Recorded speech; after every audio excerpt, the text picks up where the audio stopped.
Aloha, mountain loving fitness enthusiasts. Today we're going to be talking about the 5 secrets of boundless health. And it would be a great time to watch this video if you're feeling a little under the weather or if you want to be more on the preventative side, because a lot of the stuff is very similar. We're going to talk about the nuances. Maybe don't take a sauna if you have a fever, but this active recovery stuff, maintaining a really balanced, awesome immune system and whatnot. These are practices that you can do to prevent sickness as well as to recover faster if you got a little bit of a sniffle at the moment. Yeah, my name is Noah East. I'm the founder of Synergistic, where I coach mountain loving fitness enthusiasts to take their health to the next level, experience boundless energy to enjoy the inspiring and meaningful life. What we're covering in this video, secret number 1 is psychosomatics and teleology, which I think is a very underrated, underappreciated field. It's a tough place to start, but I think it's a very important place to start. A lot of people do not accept the ideas of teleology specifically, but yeah, we're going to start there anyways. Secret number 2 is food as medicine and as preventative medicine. I've got one of my best friends at the moment. He's going to school for herbology, diving in all the Native American secrets of herbal remedies and the powers within our food. I was also looking at the immune system function, gut health, and all sorts of cool stuff in there. Secret number 3 is about exercising, and that's the effect of exercise on your immune system, and active recovery, preventing burnout, exercising the right amount, not too much, not too little, because both of them, exercising too little or too much would not be best for your immunity. Secret number 4 is how to actually turn an injury or an illness into your advantage. How to change your perspective a little bit. Maybe it's a good thing, which is a pretty cool thing to dive into. And secret number 5 is about healthy and unhealthy relationships and how that's reflected in your biology and beyond. We're going to look at some of the studies, some of the blue zone stuffs. The effect of relationships that have on us are huge. Again, not to be underestimated, but unfortunately they often are. So that's what we're going over here. Let's dive in. I want to maybe break up some soil in the mind. Let some new nutrients in. So what's possible? I bet you have some stories of kind of mysterious recoveries, right? Maybe from yourself, maybe from a family member, a friend, even just a rumor in your neighborhood. Just something looked really dire, and boom, recovered spontaneously, kind of mysteriously. Maybe they made a little tonic drink or something. So I want you to think of an example, because I know you have some. I've got plenty. When it comes to mysterious recoveries, one of the things I've been looking at is the spontaneous remission of aggressive cancers and no relapse to date. And this was with no Western medicine interventions and whatnot. And there's a lot of cases of these. One of them is in the BBC article. And it's just kind of curious what's going on. There's lots of different possibilities. I've heard lots of different stories. The terminal cancers and whatnot, and they go to India. And they do a breathwork ceremony. They come back to America. They get scanned, and there's no tumors in their body. And it's like, we gave you 6 months to live, and now you're cancer free. And so this plenty of case studies like that. And I don't think we should ignore them. Just keeping curious about what's that about, right? You also probably know somebody that's, they seem to get a cold. Say there's somebody in the room next door and they sneeze and then they get paranoid and they get a cold themselves. Compared to other people who are exposed to different coronaviruses and influenza and whatnot, like doctors, they're treating patients with contagious diseases almost every day, and they don't get infected, they don't get symptoms. So what's the difference there? What's going on? One of the curious things we're going to talk about is the E. coli experiment with people trained basically with the Wim Hof method. it maybe beyond the biological effects of breathing and whatnot, has an effect on your immune response. And I think it seems a little woo-woo, a little weird, but it's, I mean, beyond a doubt for me. Quick disclaimer, this is obviously not intended as a substitute for professional medical assistance. If you need it, if you want to get well fast, then I'm all about using every avenue that you can. And we're going to explore a few of them today. And while this is intended to be, helpful in your journey of health, you are responsible. I'm not responsible. Holistic Synergistic is not held responsible for your actions, consequences.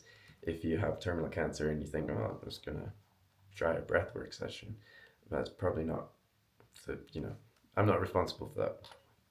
Anyway, secret one: psychosomatics and teleology. The American Heritage Dictionary defines psychosomatic as relating to or concerned with the influence of the mind on the body and the influence of the body on the mind, especially with respect to disease. They go together. The body and the mind go together. They reflect each other. And I always think of psychosomatics along with teleology, which claims that all changes occur for definite purpose, whether that's the change to something more healthy, less healthy, an action taken, behavioral actions taken or not taken. I like to use the example of this little boy. For whatever reason, he really doesn't want to go to school, and consciously or subconsciously, this is, and he wakes up and he goes, "Oh, my tummy really hurts," and he starts coughing, and you may not believe that it's a real cough or whatnot, right? And you think, "Oh, you're gonna go to school," but then it gets worse, and then he seems to really have symptoms. His temperature raises, starts dribbling and whatnot. And now he's sick and he doesn't go to school. And the sickness actually supports that goal, consciously or sub. I've got a story from this week that seemed like that. Obviously, I wasn't thinking about it, but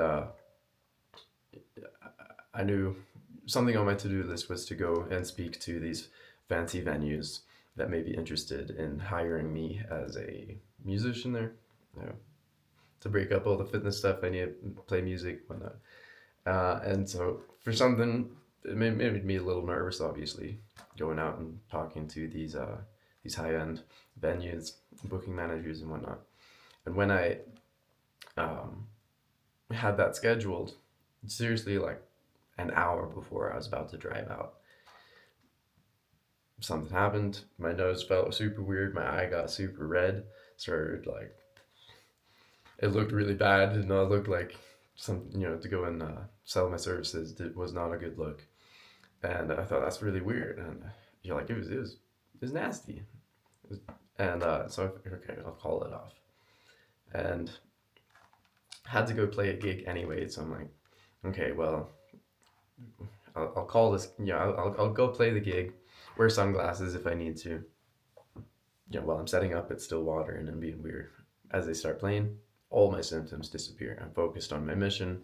I'm focused on the performance. Literally 0 symptoms. I go home, it's fine. The next day, I'm like, okay, now I'll go back to those venues. And I'm going, symptoms come back. And I'm like, geez, seems kind of psychosomatic. And maybe that illness, those symptoms were supporting the goal of me not, on some level, not wanting to go and take the risk and go sell a gig. And so that's one example from my week. The other, people usually don't accept this idea, especially when it comes to more major illnesses, especially mental illnesses, and why would I choose to have anxiety? Why would I choose to have agoraphobia? Because it's serving some unconscious goal. And this is opposed to some of that cause and effect, like the Freudian, something happened in your past way back here, and that's why your future is all like this. And so teleology is kind of opposed to that and say, in the present, you have a goal. And if you're agoraphobic or whatnot, your goal is to not face the interpersonal relationships of interacting with people. All sorts of crazy things could happen when you're interacting out there. And so to prevent that, you stay shut in the house and whatnot, and get panic attacks whenever you walk outside or something. it's a tough perspective, but I think it's a much more useful perspective, because if you have something like crippling anxiety or something, and you say, well, I have crippling anxiety because of something in my past, I can't get rid of it, I was traumatized or something. Is that useful? Is that a useful perspective, compared to, I can change my present goals, I can work through things, and I can move in a direction that I desire more. So yeah, I'm a big fan of teleology because I think it's more useful. E. Coli Experiment. People trained basically with the Wim Hof method. They did their 30 breaths, and their breath holds. They practiced 10D meditation, kind of like a third eye focus meditation, and they did their cold exposure stuff, cold exposure ice baths, and then the control group did none of that, got injected with this dead cell E. coli, and had the huge inflammatory response. They saw all the protein biomarkers. Obviously, they tracked physical symptoms and all that. And compared to the group that trained with the Wim Hof method, a little bit of breathing, meditation, and cold exposure, the inflammatory markers were drastically reduced. The symptoms were drastically reduced. The time from seeing the trend of different proteins and whatnot as the immune system activates was very, very quick, very, very quick compared to that control group that didn't practice. And so you think, okay, what's meditation, what's breathing? Obviously there's things like blood oxygen levels, heart rate variabilities and whatnot, but it may be beyond the biological effects of breathing. One thing I think is relevant is that when we practice meditation, breath work, we have a reason to have our mental, physical, and spiritual fortitude, and we're actively developing these things and doing difficult things, and these things align with our purpose and whatnot, right? I think this all is key in not only preventing but also quickly recovering from illnesses and whatnot, or making the most out of. If you're injured, well, at least you've got plenty of time to sit down, read, write, learn, and progress in other ways that you wouldn't if you didn't have a broken leg, for instance. But knowing what important work you have to do is, I think, really essential. It's like you're not gonna squander this one life being sick, being debilitated. And so you get motivated to do whatever you have to do to change your behaviors on the front end, and in the middle of a challenge, of an illness, to get back to living your life purpose as best as you want, right? And then it also gives you a little bit more motivation, right? When you're to practicing your healthiest techniques, I call them like supercharging techniques. And some of this is more like Tai Chi, some of it's more like eating your nutrient-dense superfoods, and some of it's, there's things like cold exposure and whatnot. And the resource section of this is going to have a whole bunch of these different things, different recipes, different techniques, different things for you to dive into, books and resources, right? It's going to be packed in. Let's talk about secret number 2. This is food as medicine, as preventative medicine. And I like to remind myself that, like, there are poisons. You can eat yourself sick very fast. But if you're actively not eating poison, you've got to eat something. So by not consuming all the junk, you inherently start consuming, nature's medicines. Every food has something to offer. My old Indian chef friend that I learned from, he's like, eat a rainbow every day. You get all these different nutrients expressed as different colors. You're trying to eat a rainbow every day, and every meal should be cooked with love and devotion, respect for the land, respect for your body, respect for all the people that helped cultivate the food and whatnot, prepare it. But I mean, personally, my experience, if you're consuming real food with vibrant energy, ideally like garden grown and whatnot, and it has a very high nutrient density to calorie ratio, you have the gut health to digest it effectively, it's going to be really hard to bring you down, immune-wise, as well as just energy-wise, all of it. Obviously, water, air, light exposure is part of this. I think of nutrition as including your quality of your water. You've got your air nutrition, you're always cycling that through, and light nutrition as far as your sunlight exposure, as well as your circadian rhythm set. I think that's, it's just like nutrition. You've got this quality of light and different times that you can be exposed to it, consume it in a way, metabolize vitamin D, literally. So yes, food is medicine. And when we're talking about food, what do you do when you're sick? I know sometimes, obviously, the different sicknesses are different. Sometimes you feel really nauseous. Sometimes food tastes weird, whatnot. As much as possible, I like to keep things exactly the same as when I am on my A game. When I want top tier performance, it's a competition or something, I try to keep it the same. It makes sense, doesn't it?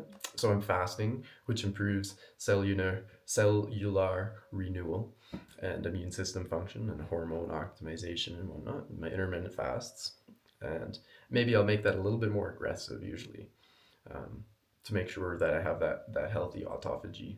But you still want your strength, so you want the foods that you do consume, high nutrient to calorie ratio. Think like spirulina, right? Is a tiny little quarter teaspoon, and it's bright green. Very, very intense. Another thing I think of like is beetroot, turmeric. These things that have a very intense color, which is included their very intense nutrient density. When it comes to protein, you want a strong body. Obviously, I don't want to be losing my muscle mass and whatnot, even if I am sick. So I'm still consuming that at least 0.5 gram to 1 gram of protein per pound of body weight. And if you need to make that more palatable, sometimes it's hard to eat with a lot of nausea or whatnot. So maybe you can do a protein shake. Maybe you can do yogurt. Maybe you can do something yummy.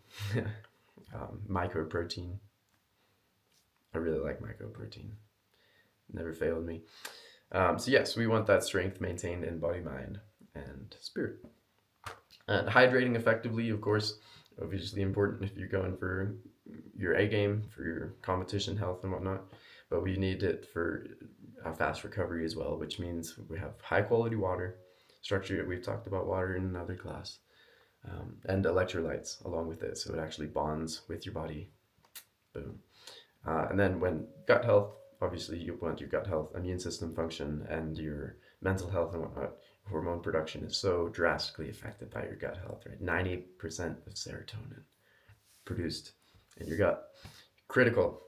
And so we want to eat for our gut health with organic foods, with fermented foods like sauerkraut, kimchi, and whatnot.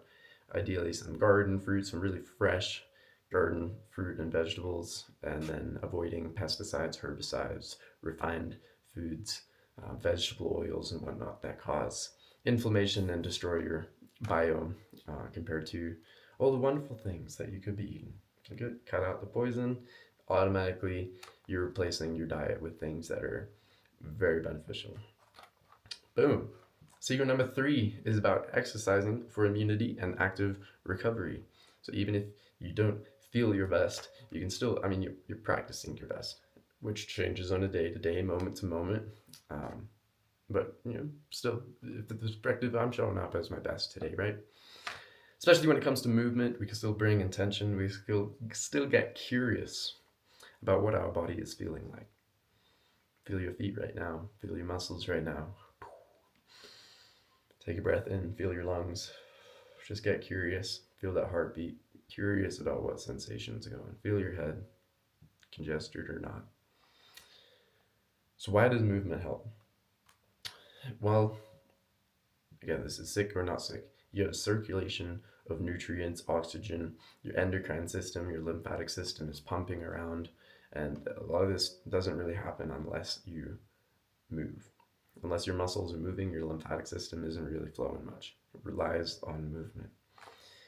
You raise your body temp, which obviously, if you want to, basic biology, if you want to speed up a reaction, you raise its temperature a little bit, right? And your enzymes can work faster, right? You've got better sleep, which obviously is going to improve your immune system, improve all of that. You've got increased, or at least a balancing effect of your sympathetic nervous system and your parasympathetic nervous system. So you can oscillate into that kind of aroused, you know, more stressed state in a healthy way, and dial it into a rest and digest, active recovery kind of state with that parasympathetic nervous system response. And there's a lot of different techniques when you're breathing. Obviously, exercise forces you to breathe different, and so it forces your nervous system to respond a little differently. More arousal, less arousal, so and so. Obviously, you've got the reduced inflammation effect, and then reduced stress. There's the normal stress reducing and whatnot. People know that if you're chronically stressed, generally always illnesses sneak into the body because you're never going through that really deep healing cycle, which generally is with that parasympathetic nervous system. And then, of course, if you're exercising, you've got muscle mass, you're moving it around and whatnot. Your metabolic rate is higher. If you have that cellular turnover, your immune system cells can function faster and cut things out before they even replicate, which is one of the theories about why some people just seem to be super, like they do not get symptoms, they do not get COVID-19 and whatnot, even when exposed, because their immune system responds so fast that the coronavirus cells can't actually replicate. So boom, they just get X'd out fast, which is nice, right? What if you could be in a room full of sneezing people and walk out of there and I'm fine, I'm doing my thing, and on your A game, that's what we want. One thing I want to mention when it comes to our exercises and whatnot, our protocol for best health. A lot of people, when they're sick, they think that's an excuse to delete. I always stress the importance of don't delete it, adapt it. That way we maintain the momentum with our protocol. We don't fall off the wagon. Obviously, that wouldn't be good news. But we adapt it so we can still show up as the best. No, make things worse, obviously. For instance, if you had a lung condition, I had like a pneumonia thing for a while at 14. And so, I mean, just change a little bit. You're trying to keep your heart rate a little bit lower, your breath, to not aggravate that. Trying to breathe through your nose intentionally is always, and honestly, I got through it pretty well. It lasted longer than I wanted to. I wasn't the healthiest person in the world as a teenager with pneumonia there, but it worked pretty good. I kept moving, I kept exercising, I kept eating well, and it sorted itself out nice and fast. Nausea, obviously, it's a little bit hard to eat, a little bit hard to do really. The exercise-induced nausea effect where you're working your ass off and you go, feel sick. You wouldn't want to do that. You wouldn't want to bust your sprint intervals, for a long time, because that might make that nausea worse. Unless you really want to throw up, because sometimes that feels good. If you ate something bad, you want to throw. Adapt. But you can still do your workout just with reduced intensity, maybe more rest times, more breathing. When it comes to contagious diseases, obviously you don't want to be going and coughing and spluttering all over the gym equipment, but it's a great excuse to be outside in the sunshine. I mean, that's a normal thing. If there's clean air and sunshine outside, and I can go and do my workout out there, I pretty much always do. It's what I prefer anyways, but especially if you're contagious, you can go up somewhere in the sunshine, far away from others, and still do your exercise and enjoy that cleansing air, the negative ions and whatnot. Hopefully your bare feet on the ground for that grounding, earthing effect, reset your electrical system. The body's very electrical.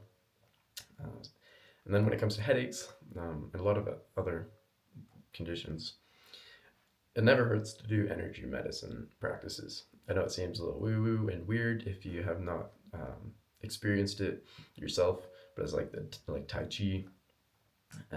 There's different courses. I did a course with Donna Eden, and it's simple stuff, different using your hands as electromagnetic tools that they are to go through the different meridians, channels, flows of the body, and combining with the breath. I found it extremely powerful to feel very, very different, very fast, mentally, physically, and beyond.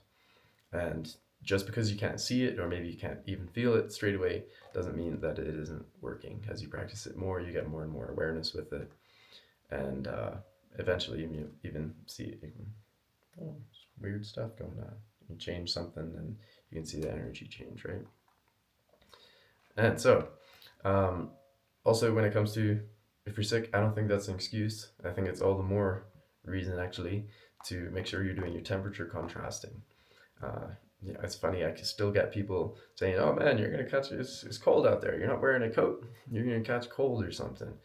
But the temperature contrasting is great for the immune system. Like proven in that E. coli experiment, that cold exposure was part of the things that reduced all the inflammation and symptoms from getting injected compared to that control group. And so I'm still doing the hot and cold showers. That's the easiest one. You know, you got to shower at home. You go as hot as you can bear, as cold as you can bear. Generally, it's 20 seconds fully cold, 10 seconds hot, 20 seconds fully cold. I'll admit, like, that's kind of complicated. It takes time. So I'm a little bit slower than that. But then you switch back 5 to 10 times. If you're contagious, I probably wouldn't be going into the sauna and ice bath at your gym or whatnot, because I wouldn't want to risk it for others. But you can do it at home.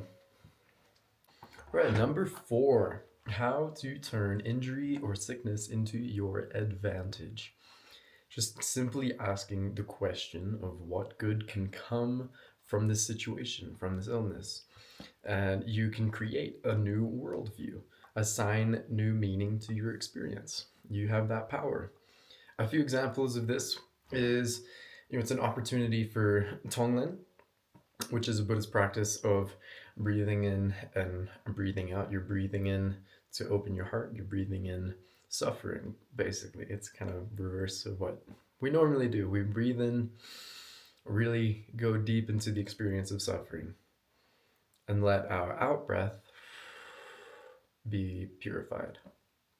And it seems to really enrich the level of empathy and compassion and open-heartedness. And so we can use these things that are uncomfortable, whether they are interactions, whether they are physical sensations, whether they are psychological happenings and whatnot. Whatever's there, breathe it in, go deep into it. Deep into it. Keep breathing it in and breathing out that purity. That's a Tonglen practice. I'm going to leave a link to that with Pema Chrodon. The principle of it is using what seems like poison as medicine, and I think it's very useful, and I still practice it today. Number 2, we can use the motivation of, we're not feeling our best, to clean up our outer and our inner environment. Whatever's, obviously something is not optimal in the way that we're operating. Maybe we've been neglecting our sleep. Maybe we've been neglecting our healthy immune boosting foods. Maybe we've been neglecting our exercise. Whatever it is, maybe we've been overworking. We can dial in our outer and our inner environment. We can clean up usually every time.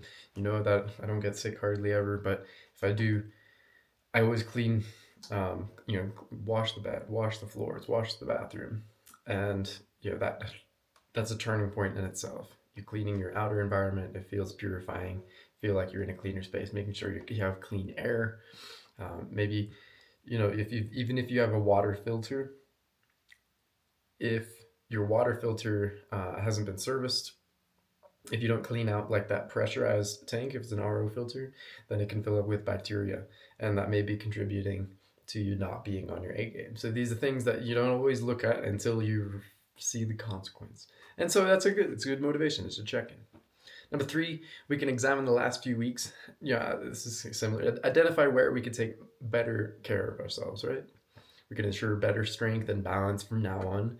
And we take action relevant to the discoveries that we make, looking through the lens of something maybe led me here. And I want to take things in a different direction moving forward. We can also practice these powerful meditative techniques, energy medicine and whatnot. And of course, because we have an issue or whatever that we want to resolve as fast as possible, the pain points, that kind of increases our tapas. Tapas is a Sanskrit word. It's just kind of like inner fire. And so if we're burning that inner fire a little brighter because we're like, oh my gosh, I really want to be healthy. And that's, whatever works to increase that inner fire, to level up your outer and your inner environment and whatnot. And yeah, your injury and sickness, whatever it is, your annoyance, your frustrations, you can end up stronger and wiser for them. And improve your environment to reduce the likelihood of that happening again and whatnot. Level up your best health with it. Number 5 is about healthy and unhealthy relationships, and they do have a measurable biological impact. And your hormones, your neurotransmitters, and then obviously your worldview, what you believe is possible, what you believe is normal, your behaviors, your thoughts, your words, your actions, they're all influenced by your key relationships. And so the question that I always pose is like, just getting curious. Curious is a step to awareness. And so why do some interactions seem to just light us up? And we have like boundless energy and we're all excited and ready to do anything. And we have this, the world is a wonderful place full of possibility and opportunity to enjoy. And then other interactions leave us feeling really drained, maybe pessimistic, unenthusiastic, and just not stoked. What's with that? And that's a repeatable. We're looking for those repeat patterns. With sometimes it's certain individuals, sometimes it's the way, the time, the way that they're showing up that day and whatnot. And I think that's something worth just being curious about, as we can explore what the recipe is, what your recipe is for an interaction that seems to viscerally increase your health and your energy. Literally, like, journal it down. You can draw a line in the middle and write all these things that seem to light you up in social interactions. Don't worry about whether you're introvert, extrovert, whatever. Some interactions definitely seem to fuel your energy, your drive, your excitement, your stoke, right? And then write down what kind of interactions tend to bring my energy level down, my health, my vitality. And this has a physical, mental, and spiritual effect to it. And there's a lot of nuances to this, but just literally writing that, what is contributing to me feeling my best, looking my best, performing my best, living my best, and what is the opposite of that. So that's that. In summary, secret number 1, right? Talked about psychosomatics and teleology. What goal may an illness, may be a condition be serving, and how is your body influencing your mind influencing your body. If you have that foundation of physical health, you generally have that foundation of mental health. If you have a really strong mind, then you tend to translate that into physical strength, right? Number 2, we talked about food as medicine. That's preventative medicine. Number 3, our exercise protocol, whether we're sick or not sick, and how we can adapt that to the moment, improve our immunity overall, and make sure that we have our active recovery, so we're not burning out, we're not stressed too much, we're balancing our sympathetic and parasympathetic nervous systems, right, with our breath, with our exercise. Number 4 is how we can turn injury and sickness into our advantage, treat what seems like poison as medicine. And number 5 is about healthy and unhealthy relationships and how that can influence our life, our body, and our mental health and everything, right? Check out the resources below, because there's a whole stack of them for this one. Different recipes, different workout things, details on things like the contrast shower, the links to the different studies that we mentioned, and resources to dive in a little bit deeper if you're curious about teleology or whatnot. So that's all for now. If you found this at all helpful, please go ahead and share it with somebody that you think would find this valuable as well. It's free goodwill, which means that you get to live longer and feel more warm, fuzzy things. I get to feel more warm, fuzzy things because we're helping more people, and that's, again, has a biological effect. So please go ahead, share it with somebody. It'll benefit you, it'll benefit the person you share it with, and it'll benefit Holistic Synergistic. So good deal. That's all, and look out for the next video.